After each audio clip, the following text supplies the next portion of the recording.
রিলেশনগুলো যখন পুরনো হয়ে যায় তখন ঠিক এইরকম অজুহাত দেয়। আজকে ফোনে চার্জ নাই, ফোনটা সমস্যা দিচ্ছে, পরে কথা বলবো, চার্জ হলে কথা বলবো।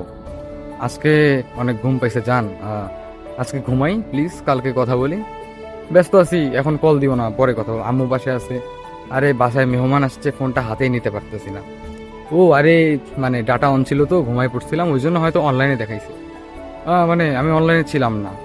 মানে অজুহাতের শেষ থাকবে না। অসুস্থ, মেডিকেলে যাচ্ছি, এখানে যাচ্ছি, সেখানে যাচ্ছি।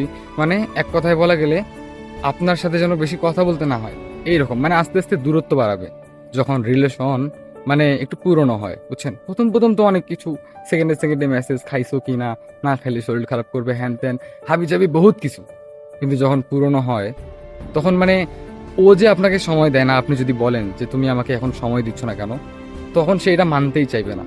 এরা এটাই বুঝাবে বারবার যে আপনি তাকে ইগনোর করতেছেন, মানে বারবার সে এটাই বুঝাবে যে আপনি তাকে ইগনোর করেন। সে কখনোই বলবে না যে সে আপনাকে ইগনোর করতেছে। আসলে মানুষ খুব স্বার্থপর, বুঝছেন?